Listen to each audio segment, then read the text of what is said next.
اندیشے مسائل اور حل اس کا اجرا عمل میں آیا اور NRC سے متعلق اس فیلڈ کے جو ماہرین ہیں ان سے آپ نے گفتگو سماعت کی، لیکن چونکہ ہم لوگ مذہبی لوگ ہیں اور ہر چیز کو ہم مذہب کی اینک لگا کر دیکھتے ہیں، تو NRC کو جب قرآن و سنت کی روشنی میں ہم نے دیکھا تو NRC کے نفاذ کے حوالے سے کہنے والوں کی نیت جو بھی ہو، لیکن جب ہم اس کو دیکھتے ہیں تو ہم اس کو اپنے الفاظ کے جامع میں یہ نام دیتے ہیں ثبوت شہریت۔ اس کو ہم بہت اختصار کے ساتھ اگر سمیٹیں تو ہم اس کو یہ نام دے سکتے ہیں ثبوت شہریت۔ اور اسلام کا یہ اصول ہے کہ کوئی کہیں پیدا ہو اور وہ اپنا وطن کسی اور کو بتائے، ایسے لوگوں پر لعنت کی گئی۔ وطن اور نسب ان دونوں کی ملاوٹ کے حوالے سے ممانعت کی گئی ہے، اور اسلام میں اظہار وطن اور اظہار نسب ان دونوں کی بڑی اہمیت ہے۔ آپ دیکھیں اللہ عز و جل نے قرآن مقدس میں سورہ 3 میں 4 قسمیں اٹھائی ہے۔ انسان کے حسن کو بیان کرنے سے پہلے اللہ فرماتا ہے وَالتِّينِ وَالزَّيْتُونِ وَطُورِ سِينِينَ وَهَٰذَا الْبَلَدِ الْأَمِينِ۔ مفسرین اس کی تفسیر یوں کرتے ہیں کہ اس شہر کی قسم، یعنی شہر موسیٰ کی قسم، کیونکہ تین سے مراد جو ہے وہ حضرت سیدنا عیسیٰ علیہ السلام کا شہر ہے۔ شہر موسیٰ کی قسم، شہر عیسیٰ کی قسم، شہر ابراہیم کی قسم، تین، زیتون اور طور سینین۔ اب اس کے بعد قرآن کہتا ہے وَهَٰذَا الْبَلَدِ الْأَمِينِ، اور اس مبارک شہر کی قسم جو امن والا شہر ہے۔ یہ حضور علیہ السلام کی ولادت گاہ ہے، یہ اللہ کے رسول صلی اللہ علیہ وآلہ وسلم کا وطن ہے۔ اس کے بعد آپ دیکھیں جو نسب بدلے وہ کتنا بھی نیک ہو، نہ اس کا فرض قبول ہے نہ اس کا نفل قبول ہے۔ حیرت کی بات یہ ہے کہ اگر NRC کا نفاذ عمل میں آتا ہے تو میں سمجھتا ہوں کہ نیت ان کی کیا ہے مجھے نہیں پتا، لیکن زیادہ سے زیادہ یہی ہے کہ گھسپیٹیوں کو جگہ نہ ملے اور شہر والوں کی شہریت واضح ہو کر کے آئے۔ ان کی نیت جو بھی ہو، لیکن ہم یہ سمجھ رہے ہیں۔ اب آپ دیکھیں بلال حبشی برسوں مکہ میں رہے لیکن مکی نہیں کہلائے، حبشی کہلائے۔ اسی طریقے سے صہیب رومی، سلمان فارسی، اور اس کے بعد مکے والے ہجرت کر کے مدینہ منورہ میں پوری زندگی رہے، نصف صدی رہے، مگر پوری امت ان کو مہاجر ہی کہہ کر یاد کرتی ہے، ان کو مدنی نہیں کہا جاتا۔ اسی طریقے سے آپ دیکھیں اللہ کے رسول نے بھی ان کو مہاجر کہا، قرآن مقدس نے بھی ان کو مہاجر کہا۔ اس سے پتہ چلتا ہے کہ اسلام میں شہریت کی بڑی اہمیت ہے۔ آپ دیکھیں ان صحابہ کو مدنی نہیں کہا گیا، جو وہاں کے مقامی تھے انہی کو مدنی کہا گیا، اور جو ہجرت کر کے آئے تھے ان کو مہاجر کہا، حتیٰ کہ وہ اسلام جو عربی اور اجمی، کالے گورے، اوپر نیچے کے سارے فرقوں کو مٹانے کے لیے آیا تھا، اسلام نے آخر تک ان کو مدنی کا ٹائٹل نہیں دیا بلکہ ان کو مہاجر ہی کہا۔ اب یہ جو رومی ہے، فارسی ہے، حبشی ہے، چونکہ آج تو دستاویز کا دور ہے، لیکن اس وقت تو معاملات زبانی چلتے تھے، تو گڈ معاملہ نہ ہو جائے، مخلوط معاملہ نہ ہو جائے، اختلاط نہ ہو جائے، تو صحابہ کرام کو کبھی ان کے شہروں کے نام سے جانا گیا، کبھی ان کی کنیت کے نام سے جانا گیا، کبھی ان کے آبا و اجداد کے نام سے ان کو جانا گیا۔ تو یہ ہمارے لیے کوئی ایسا مسئلہ نہیں ہے۔ لوگ آج جو باتیں کر رہے ہیں گھما پھرا کر کے 1450 سال پہلے، اسلام اس پر، اس کی اہمیت پر روشنی ڈال چکا ہے، لیکن کم نصیبی یہ ہے کہ ہمیں اپنے مذہب کی معلومات نہیں ہے اور مذہبی تعلیمات کی ہمارے پاس اہمیت نہیں ہے۔ تو بڑی مشکل ہمارے لیے یہ ہے کہ قرآن و سنت نے کہا، ہم نے توجہ نہیں دی، لیکن قانونی طور پر دباؤ آیا تو ہم نے اس پہ توجہ دینے کی کوشش کی۔ اس لیے میری گزارش یہ ہے کہ ہم تو یہیں پیدا ہوئے، یہ ساری دنیا جانتی ہے، اور جو لوگ شور کر رہے ہیں، غوغا کر رہے ہیں، وہ بھی جانتے ہیں، لیکن کمی ہمارے اندر یہ ہے کہ جو ثبوت ہونے چاہیے تھے، جس کو ملک مانتا ہے، قانون مانتا ہے، اس ثبوت میں ہم کمزور ہیں۔ ہمیں اس کو دیکھیں، ہمیشہ ایک بات یاد رکھنا چاہیے، جب بھی کوئی مسئلہ آئے تو اس مسئلے پر غوغا اور شور کرنے کی بجائے اس مسئلے کو حل کرنے کے جو ہے وہ طریقے تلاش کرنا چاہیے۔ ہماری قوم کے اندر حال یہ ہو گیا ہے کہ غوغا اور شور کرنا آج ہماری جو ہے وہ فطرت ثانیہ بن چکی ہے۔ ہم مسائل کا حل نہیں سوچتے بلکہ غوغا کرتے ہیں۔ اگر کوئی ڈوبنے والا ڈوب رہا ہو، شور اور غوغا اس کو نہیں بچا سکتا بلکہ اس کو تیرنے کی تدبیر بچا سکتی ہے، اس کو مسئلے کے حل کا ذوق بچا سکتا ہے۔ تو ایسا ہی ہے، لوگ کچھ بھی لا رہے ہیں، ہمیں شور اور غوغا کرنے کی بجائے ہمیں اس کے حل تلاش کرنے چاہیے، اور کوئی ایسا مسئلہ نہیں ہے کہ جس کا حل موجود نہ ہو۔ کہیں پر کمیاں ہیں اس کو درست کیجئے، لیکن ہمارے لیے سب سے بڑا مسئلہ یہ ہے کہ ہمیں جب پیاس لگتی ہے تبھی ہم کنواں کھودنے چلتے ہیں۔ یہ ہماری عادت نہیں ہونی چاہیے، بلکہ ہمارا طریقہ کار یہ ہونا چاہیے کہ پیاس لگنے پر کنواں کھودنے کی بجائے پہلے سے پانی کا انتظام کرنا چاہیے۔ اور میں آپ سب سے یہ گزارش کرتا ہوں کہ آپ کو تو یہ ساری باتیں کہی جا چکی ہے، اب باتیں مزید دہرانا یہ بالکل جو ہے تکرار ہی ہوگا۔ میں کوئی تکرار نہیں کرنا چاہتا ہوں، لیکن آپ سے یہی کہنا چاہتا ہوں آپ اپنے مذہب کے قریب آئیں۔ ہمارے مذہب میں نسب اور شہریت اور ثبوت شہریت کا جو ہے وہ بڑا دخل ہے اور اس کی بڑی اہمیت ہے۔ اللہ کے رسول علیہ السلام کے سارے صحابہ کرام کی زندگی کو ہم پڑھیں گے تو ہم دیکھیں گے اچھا حضرت صہیب کو رومی کہا گیا، کبھی انہوں نے اس پر جو ہے یعنی کہ چھوٹا دل نہیں کیا۔ حضرت سلمان کو فارسی کہا گیا لیکن انہوں نے کبھی چھوٹا دل نہیں کیا، اس لیے کہ ہر انسان اپنے ملک کے ساتھ جانا جائے، اپنے نسب کے ساتھ جانا جائے۔ یہ اسلام میں کوئی عیب کی بات نہیں ہے، لیکن یہ بات ضرور ہے کہ ہم ساری چیزوں پر اگر کسی چیز کو فوقیت دیتے ہیں تو اپنے مذہب کو فوقیت دیتے ہیں۔ ہمیں چاہیے ہم اپنے مذہب کے قریب آئیں، مذہب کی تعلیم حاصل کریں، انشاءاللہ تعالی اس طرح کے کوئی مسائل ہمارے درمیان پیدا نہیں ہوں گے۔ اور میں یہ ایک اہم بات کہتے ہوئے گزر جانا چاہتا ہوں، وقت بھی ختم ہو چکا ہے، کہ ہمیں چاہیے کہ یہ جو سارے مسائل ہمارے ساتھ درپیش ہو رہے ہیں یا ہمارے درمیان ہے، اس کی سب سے بڑی وجہ یہ ہے ہماری قوم جہالت کی وادیوں کے اندر دن بدن ڈوبتی چلی جا رہی ہے۔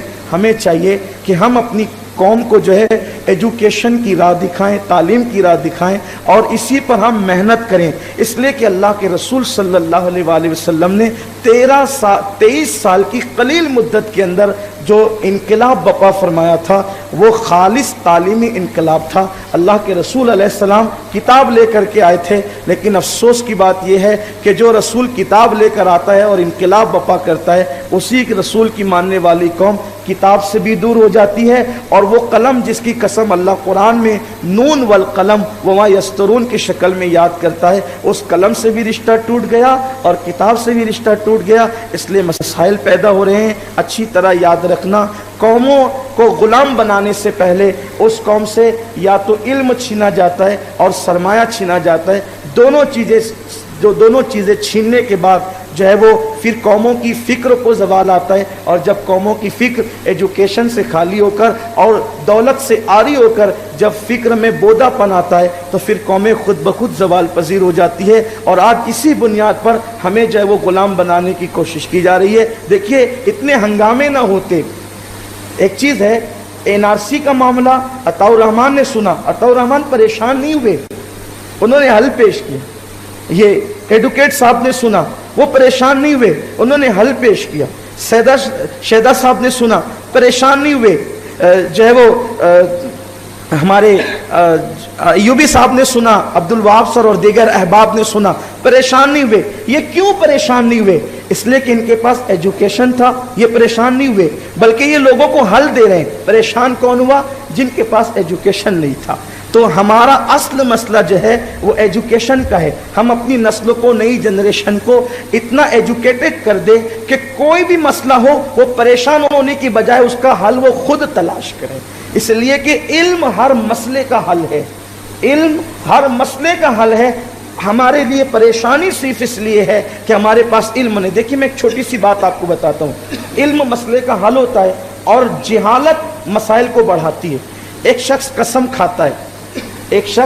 کھاتا ہے کہ میں ایسی عبادت کروں گا کہ اس وقت ایسی عبادت کوئی نہیں کر رہا ہوگا روئے زمین پہ، پوری زمین پر، پوری روئے زمین پر ایسی عبادت کوئی نہیں کر رہا ہوگا جو عبادت میں کروں گا، اور اگر میں ایسی عبادت نہ کر سکوں تو اس نے قسم کھائی کہ اس کی بیوی کو 3 طلاق پڑ جائیں۔ اب قسم تو کھا لی اس نے، لیکن اب اس کے لیے مسئلہ یہ کھڑا ہو گیا کہ آخر کون سی ایسی عبادت کرے کہ روئے زمین پہ کوئی ایسی عبادت نہ کر رہا ہو۔ درود پڑھتا ہے تو کیا ضروری ہے کہ کوئی درود نہ پڑھ رہا ہو؟ اذان دیتا ہے تو کیا ضروری ہے کہ کوئی اذان نہ دے رہا ہو؟ صدقہ دیتا ہے تو کیا ضروری ہے کہ اس وقت کوئی صدقہ نہ دے رہا ہو؟ مسئلہ الجھ گیا، لوگوں سے پوچھا گیا، بڑے بڑے علماء فقہاء سے پوچھا گیا کہ کیا ہے؟ سب نے کہا بھائی ہماری سمجھ میں نہیں آتا، آپ ایک کام کرو کہ ایک بڑی ہستی ہے جو علم کے اعتبار سے اس وقت ان کا کوئی ہم پلہ نہیں ہے، اور وہ بغداد میں شیخ عبد القادر جیلانی غوث العظم دستگیر کی ذات ہے، آپ ان کے پاس جائیں، وہ آپ کے مسئلے کا حل پیش۔ جب ان کے پاس مسئلہ بیان کیا گیا، انہوں نے کہا آسان سی بات ہے، چھوٹی سی بات ہے کہ اس نے قسم ایسی کھائی ہے کہ میں ایسی عبادت کروں کہ اس وقت وہ عبادت کوئی نہ کر رہا ہو، حرم پاک جائے، مکہ جائے، حرم خالی کرا لے، اکیلا طواف کر لے، اس کی قسم ختم ہو جائے گی اور اس کی بیوی طلاق سے بچ جائے گی۔ آپ غور فرمائیں کہ جس وقت وہ طواف کر رہا ہوگا اس وقت طواف روک دیا جائے، کوئی طواف نہ کرے، تو یہ وہ عبادت ہوگی کہ دنیا بھر میں کوئی وہ عبادت نہیں کر رہا ہوگا۔ یہ مسئلے کا حل نکلا کہاں سے؟ علم کی وجہ سے۔ تو ہمیں چاہیے یہ جو انسان شکار ہے، مایوسی کا شکار ہے، پریشانی کا شکار ہے، الجھنوں کا شکار ہے، کیا ہوگا کیا ہوگا، کیا کچھ نہیں ہوگا۔ آج ضرورت ہے ایجوکیشن کی، ہم اپنی قوم کو ایجوکیشن کی طرف بلائیں، اور یہ جو ہمارے فضول خرچے ہیں اس کا خاتمہ کیا جائے، بیجا رسومات ہیں ان کا خاتمہ کیا جائے، اور قوم کو اس علم کی طرف لے جایا جائے، اس سمت لے جایا جائے جس سمت کی طرف اللہ کے رسول علیہ السلام لے کر کے جانا چاہتے تھے۔ انشاءاللہ تعالی سارے مسائل خود بخود حل ہو جائیں گے۔ میں پھر سے جو ہے وہ گزارش کرتا ہوں کہ مسائل جب پیدا ہوں، دیکھیے اپنے لیے کوئی مسئلہ نہیں ہے، ہمارا رب اللہ ہے، اللہ پر توکل ہر حالت میں ہمارے لیے ضروری ہے۔ اللہ تبارک و تعالیٰ کے دست قدرت میں سب کے سروں کی چوٹیاں ہیں، مسلمان بے سر و سامان نہیں ہے۔ اگر کوئی یہ سمجھتا ہے کہ ملک میں کوئی مسلمانوں کو کچل دے گا تو اس کو چاہیے وہ فرعون کا انجام دیکھے، وہ نمرود کا انجام دیکھے، وہ بخت نصر کا انجام دیکھے، وہ شداد اور ان جیسے لوگوں کا، سرکش لوگوں کا انجام دیکھے کہ جب بھی ظلم و حد سے بڑا ہے تو پھر جو ہے قدرت کی لاٹھی اٹھی ہے اور ظالم کو کیفر کردار تک پہنچا دیا گیا ہے۔ بس شرط یہ ہے کہ مظلوم کو چاہیے کہ اپنا تعلق اپنے رب سے مضبوط کر لے، انشاءاللہ دنیا کی کوئی طاقت ہمیں نقصان نہیں پہنچا سکتی اور دنیا کی کوئی طاقت ہمیں مٹا نہیں سکتی۔ اور ایک بات یاد رکھنا، ہمارا مذہب مایوسیوں کا مذہب نہیں ہے، ہم امید رکھتے ہیں، مایوسی کفر ہے۔ اچھی طرح یاد رکھنا کہ صبح اسی وقت نمودار ہوتی ہے جب ستاروں کا خون ہوتا ہے، جب تک ستاروں کا خون نہ ہو اس وقت تک کہ صبح نمودار نہیں ہو سکتی۔ تو اگر ارمانوں کا خون ہو رہا ہے یا ستاروں کا خون ہو رہا ہے تو خون 100,000 انجم سے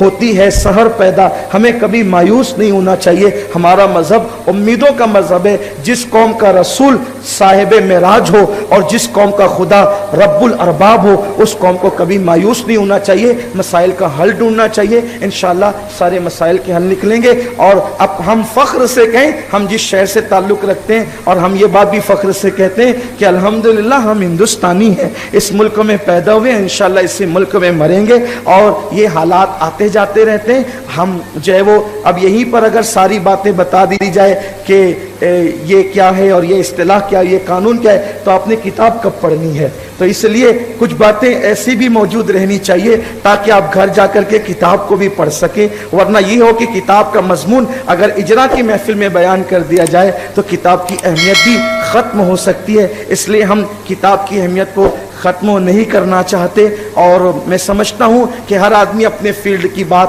بہت اچھے انداز سے پیش کر سکتا ہے۔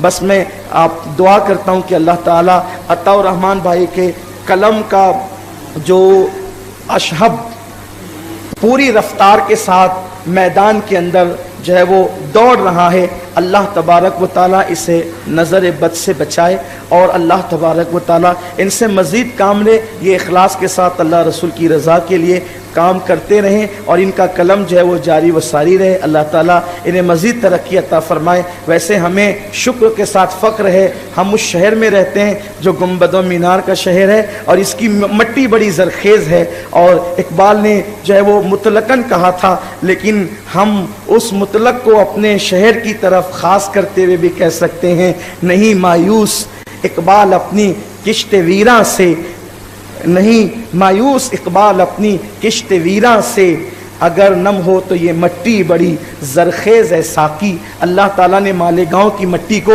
بڑی زرخیز رکھا ہے، اور اس شہر سے اللہ تعالیٰ نے ایسے آفتاب و مہتاب کو جو ہے اٹھایا ہے کہ جن کو دیکھتے ہوئے لوگوں کی آنکھیں چکا چوند ہو جاتی ہے۔ لیکن بس اللہ سے یہی دعا ہے کہ اللہ تبارک و تعالیٰ ہمارے شہر کو، ہمارے ملک کو بد نظری سے محفوظ رکھے، اور اللہ تعالیٰ ہمیں اپنے مسائل کے حل کے لیے یکسوئی کے ساتھ توجہ دینے کی توفیق عطا فرمائے۔